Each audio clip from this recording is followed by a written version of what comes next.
하나님은 사랑이다, 예수님은 사랑이다. 그래서 하나님은 사랑에 대한 얘기를 하고 있으니까 어떤 분들은 막 이 사랑이 햇빛이 쏟아지는 것처럼 그렇게 쏟아지는 것으로 생각하는 분이 있습니다. 그런데 정말 사랑은 그렇게 쏟아지는 것이 아니라 깨닫는 데 있습니다. 모름지기 부모의 사랑도 깨달을 때에 그게 사랑으로 다가오는 겁니다. 어떻게 깨달았냐? 성경을 통해서 깨달음이 오게 되어지고 그 깨달음이 왔을 때 그때 비로소 감격하게 되는 일들이 많이 생깁니다. 그래서 어떤 분은 성경은 사랑의 편지다 이렇게 말할 정도입니다. 거기에서 하나님의 사랑을 알고 이것이 사실 중에 사실이요 진실 중에 진실로 깨닫게 되더라, 그런 얘기를 하고 있습니다.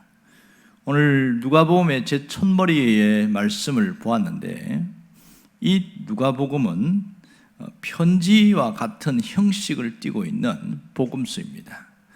유일한 부분이라고 할 수 있겠지요. 다른 복음서와 좀 다른 독특한 면이 있습니다. 그럼 누구에게 쓴 편지냐면 데오빌로라는 사람입니다.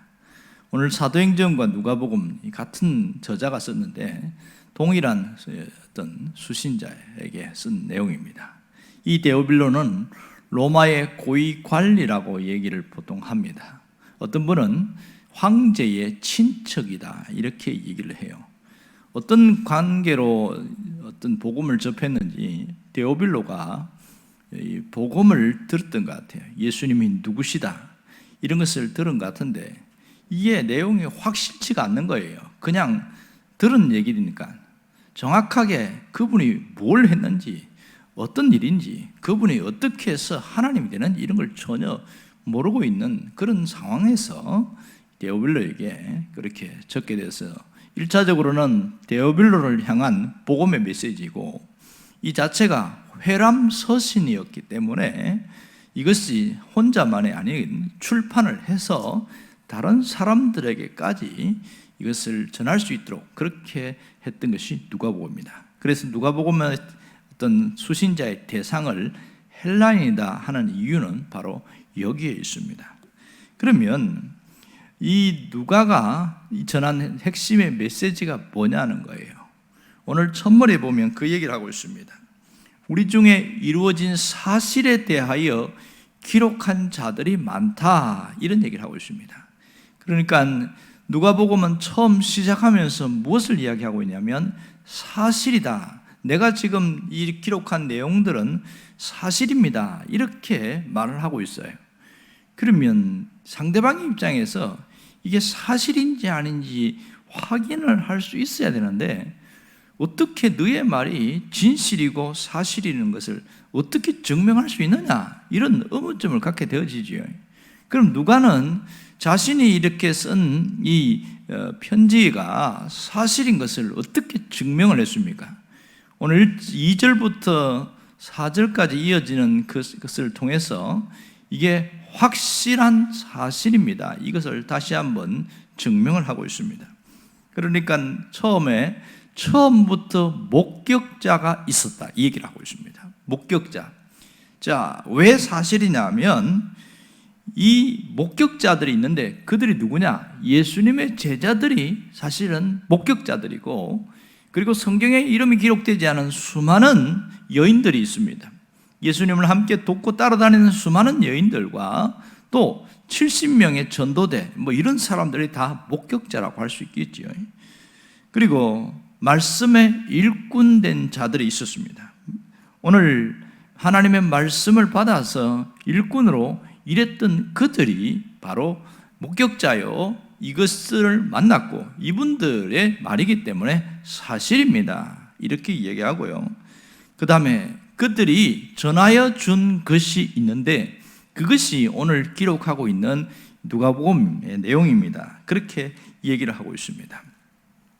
이 전하여 준 사람이 한두 사람이면 약간 오해가 될 수도 있는데 여러 명이 있다 이런 얘기를 하고 있습니다. 저수로 활동을 한 사람들이 여럿이 있는데 오늘 복음서에도 보면 물론 뒤에 이어 있지만 4명이 나오고 있죠. 마태와 마가, 그 다음에 누가를 포함해서 요한. 요한은 50년 후의 일이지만 그 외에 사람들이 있다, 이런 얘기를 하고 있습니다. 그리고 자신이 이 모든 복음의 시작을 근원부터 자세히 미루어 살펴보았다, 그 얘기를 하고 있습니다. 자신도 말씀의 일꾼이요 하나님의 부름을 받은 자로서 이 하나하나를 쓰기 위해서 메모하면서 이렇게 해왔다, 이런 얘기합니다. 누가복음의 이 저자인 이 누가는 사실 뒤에 가면 바울의 주치의가 되죠. 직업이 원래 의사였으니까 바울을 만나서 복음을 듣게 되어졌고, 그렇게 해서 그 복음을 통해서 새로운 하나님의 역사를 경험하는데, 언제 누가복음을 쓰느냐 하면 바울이 잡혀가게 됩니다. 투옥을 당하고 나서 로마 감옥에 들어 잡혀가고 그 이후에 할 일이 없어진 거예요. 자신이 할 일이. 그래서 다시 예루살렘으로 돌아와서 갈릴리와 예루살렘 주변에 있는 제자들과 예수의 어머니 또 주변에 있는 사람들을 만나면서 많은 자료들을 계속 모았다고 해요. 그리고 마가복음이 제일 먼저 기록되어 있기 때문에 아마도 마가복음은 또 참조가 되었던 것 같아요. 그렇게 해서 이 말이 사실인지를 또 하나하나 찾아서 이 말이 그를 다시 한번 정리를 했던 것 같아요. 직업상 의사이기 때문에 과학적이고 사실적인 것만 기록을 하려고 애를 썼습니다. 우리가 예수님이 3년 6개월을 사역을 했다는 것을 잘 알 수가 없습니다. 마태복음만 보면 도저히 이해가 안 돼요. 왜냐하면 마태복음은 편집을 했어요. 예수님의 설교를 한꺼번에 모아놨어요.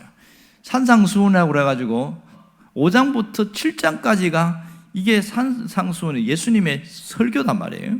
그것이 한꺼번에 한 게 아니고 이게 여러 번에 걸쳐서 한 3년에 걸쳐서 한 그 내용을 한꺼번에 모아놓으니까 이게 예수님의 사역을 얼마나 했는지 잘 모릅니다. 그런데 유일하게 누가는 처음부터 순서적으로 기록을 했어요.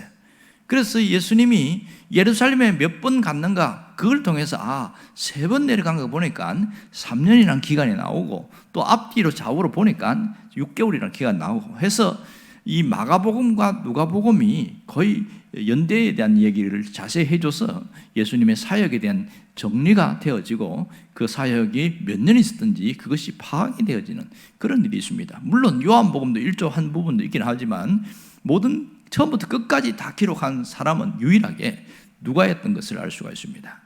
오늘 이 누가복음을 통해서 우리에게 주시는 메시지가 있어요. 그게 뭐냐면 성경은 역사실이다. 이게 가장 핵심적인 메시지입니다. 오늘 성경을 통해서 우리에게 분명한 믿음을 갖게 하려는 그것이 첫 번째이기도 하고, 그런데 이 성경은 허구가 아니라 사실만을 기록했다. 누가만 봐도 사실적인 이야기만 기록을 했다는 것을 스스로 자신이 증명을 하고 있습니다. 맨 마지막 4절에 보면 이 기록 목적에 대해서 정확하게 나오고 있죠. 이는 각하가 알고 있는 바, 뭐예요? 복음을 들은 얘기죠. 데오빌로가 알고 있는데 더 확실하게 하려 함이라, 이렇게 했어요.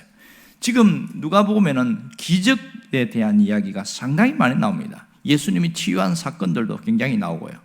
이것을 확실하게 신앙을 올바로 세우기 위해서 누가복음을 쓰게 되었습니다. 이렇게 이야기를 합니다. 그러니까 오늘 우리에게 이 성경 전체 또 축소해서는 누가복음을 왜 줬느냐? 우리의 신앙을 확고하게 세우시려는 그런 의도가 있는 것을 알 수가 있습니다. 모든 성경이 그렇지만 목격자가 있고 전달자가 있는데 그걸 통해서 신앙이 확고하게 선 사람이 있는가 하면 그냥 하나의 역사적 전기로 있는 사람이더라. 그것이 왜 다르게 느껴지느냐? 믿음이라는 어떤 관문을 통하여 나아갈 때에 그 사람이 신앙이 성장하기도 하고, 그것이 없이 그냥 읽으면 그냥 하나의 성경은 역사 이야기 정도, 좋은 교훈 정도로만 와닿게 되더라. 이런 차이가 있습니다. 오늘 목격자들의 증인, 정언 이런 것들을 강조하고 있는 것은 그만큼 이 누가복음이 갖고 있는 소중함을 이야기합니다. 그러니까 누가복음은 처음부터 마지막까지 모든 것을 다 이 사실만 기록했다. 이것이 핵심이 될 수 있겠죠. 그런데 지금도 이 성경에 대해서 의구심을 갖고 있는 사람이 상당히 많습니다. 진짜 맞냐? 이런 생각합니다. 더 황당한 것은 교회 안에 있는 사람들 중에서 특별히 좀 배웠다고 하는 사람들 중에서도 어떤 것은 믿고 어떤 것은 안 믿는 사람들도 상당히 있습니다. 그러면서 자신이 기독교인이라 그렇게 얘기하고 있습니다. 당시 유대인들 중에서 성경의 이야기에서 제일 안 믿어지는 사건이 하나 있어요. 그것이 엘리야가 불말과 불수레에 타고 하늘로 올라갔다. 이게 이해가 안 되는 거예요. 불말과 불수레도 말도 안 되는 거죠. 생각해 보세요. 불말과 불수레에 사람이 타면 어떻게 됩니까? 상식적으로 다 죽거든요. 그런데 그걸 타고 하늘로 갔다는 게 이게 안 믿어지는 거예요. 그래서 유대인들은 예수님에 대한 모든 사건, 이 얘기를 마치 엘리야 이야기처럼 그렇게 받아들이기도 했습니다. 그것이 비단 유대인들만 그런 것이 아니라 신앙을 가진 많은 사람들 중에서도 이것을 의심을 하는 사람들이 굉장히 있습니다. 성경이 진짜냐 아니면 성경은 편집했느냐 뭐 이런 얘기를 가지고 공부를 하게 되는데, 신학을 많이 하면 할수록 진리 위에 서 있지 않으면 흔들려 버려요. 제가 공부하면서도 비평학이라는 것을 배우게 되는데, 비평학이 뭐냐면 성경을 비평을 하는 겁니다. 이 비평을 해나가는데 여러 가지 문서가 있어요. 성경을 보면 제2문서, E문서, D문서, P문서 뭐 이렇게 해가지고 배우는데 뭐 이게 뭐냐? 황당하지요. 뭐 제2문서는 야훼 문서고, E문서는 그 다음에 엘로힘 문서고, 그 다음에 D문서는 신명기 문서고, 그 다음에 P문서는 제사장 문서 뭐 이런 거예요. 그래서 비평학을 잘못 배우면 성경에 대해서 불신하게 되는 일들이 많습니다. 가령 예를 들어서 신명기 맨 마지막에 보면 모세의 죽음이 나와요. 그러면 자기가 죽으면서 어떻게 성경을 기록할 수 있느냐? 말도 안 되는 이야기다. 그렇게 하면서 이제 비평을 하기 시작합니다. 그 내용 보면 비평도 여러 종류가 있죠. 본문을 통하여 하는 본문 비평이 있고, 문학 비평, 자료 비평, 뭐 양식 비평, 편집 비평, 뭐 이 복잡한 얘기들이 많이 있어요.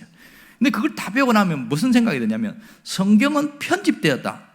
성경에 대한 신뢰가 뚝 떨어지는 거예요. 그래서 신학을 한 사람들 중에서 가끔 성경을 안 믿는 사람이 많아요.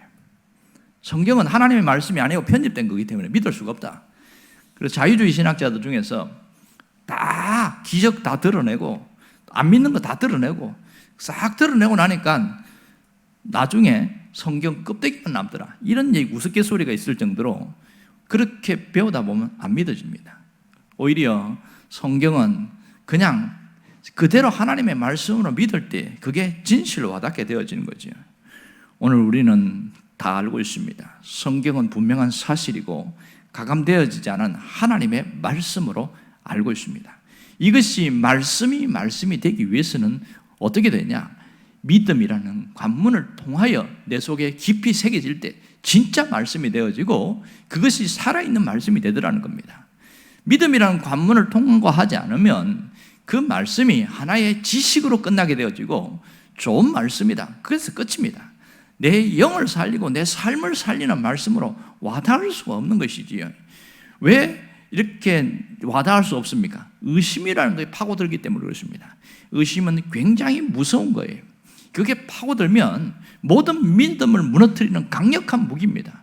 세상의 여리고성을 무너뜨릴 수 있는 믿음을 갖고 있는 사람도 의심이라는 것이 파고들면 여지없이 무너져 버립니다. 절대로 여리고성은 안 무너집니다. 무너뜨릴 수가 없는 거예요. 예수님도 그 의심의 위험성에 대해서 얘기한 적이 있습니다. 누구든지 믿음으로 나가면 이 산을 들어서 저 바다에 던져져라도 될 것이라고 했습니다. 그런데 너희가 마음에 의심하면 절대로 이루어지지 않는다. 이게 우리가 알고 있는 핵심이에요. 그러니까 아무리 성경에 기적이 있고 능력이 있고 대단한 메시지가 있어도 의심이라는 것이 우리 속에 타고 들어오면 그때부터는 믿음의 균열이 일어나는 겁니다. 왜 믿음이 성장하지 않느냐? 바로 의심하기 때문에 그렇습니다. 그래서 언젠가 제가 이런 얘기를 한 적이 있지요. 모든 의심을 의심해라, 이렇게 얘기했습니다. 이 의심이 우리에게 의문점이 아닌 의심이 그것이 불신이라는 것으로 딱 둔갑하는 그 순간에 완전히 달라지게 되더라는 겁니다. 정말 이 성경의 역사적 사실과 이것이 내가 사실이라는 것을 받아들일 때는 그 다음에 내가 해야 되는 건 뭐냐면 이 말씀에 대한 올바른 믿음의 태도를 가지려고 하는 자세, 이게 대단히 중요합니다. 올바른 믿음의 태도를 가질 때에 그것이 살아있는 메시지로 나에게 오는 겁니다. 우리가 성경을 여기서는 거의 다 믿고 있어요. 그리고 그 말씀이 사실이라는 것도 알고 있습니다. 더 나아가야 될 게 뭐냐면 하나님의 말씀이 나에게 능력이 될 수 있도록 해야 됩니다. 이 말씀이 단순한 사실이나 그냥 믿음의 정도가 아니라 나의 영혼을 살리고 내 삶을 일으키는 능력이 되도록 하는 것이 방향성이고 목표입니다. 그래야 진짜 하나님의 말씀은 사실이구나, 이게 다른 사람들에게 증명이 되어집니다. 자, 비근한 예로 절망 가운데 있는 사람이 말씀의 사실이 믿음이라는 것을 통해서 내가 딱 갖게 되어질 때에 현실은 절망적인데 절대로 절망하지 않고 다시 툴툴 털고 일어나는 거예요. 무엇이 그를 일어나게 만들었습니까? 그것은 하나님의 말씀이 그 속에 들어갔을 때에 영혼을 살리게 되어지고 내가 여기서 주저앉으면 안 되지 하면서 일어나게 되는 것, 이것이 말씀의 능력이거든요. 사람들이 봤을 때도 누가 봐도 저 사람이 저기서 저러다가 저 사람 죽겠다 그러는데 털고 자리를 일어나게 되는 것은 사람들이 너무너무 놀라겠죠. 어떻게 가능하냐고요. 하나님의 말씀이 우리 안에 들어올 때에 그렇게 달라지게 되어지는 겁니다. 여러분들이 이 마음에 굳건함이 있어야 돼요. 이 말씀을 통하여 내가 새로운 삶을 살아가고 새로운 역사를 일으키려는 그런 확실성과 고백이 있어야 돼요. 그래야 말씀이 능력이 되어서 나를 일으키고 내 삶을 일으키는 놀라운 도구가 된다는 사실입니다. 분명한 것은 하나님은 그렇게 되기를 위해서 우리에게 성경을 주셨다는 사실입니다. 오늘 누가복음을 통해서 우리에게 주시는 메시지는 정말 분명합니다. 이 말씀이 너의 영혼을 온전히 세우고 삶을 일으키는 능력으로 만들어 나가라. 이것이 주님이 우리에게 요구하는 바입니다. 여러분이 이 은혜 가운데 거하고 그 말씀의 능력으로 새로워질 수 있기를 주의 이름으로 축원합니다. 기도하겠습니다.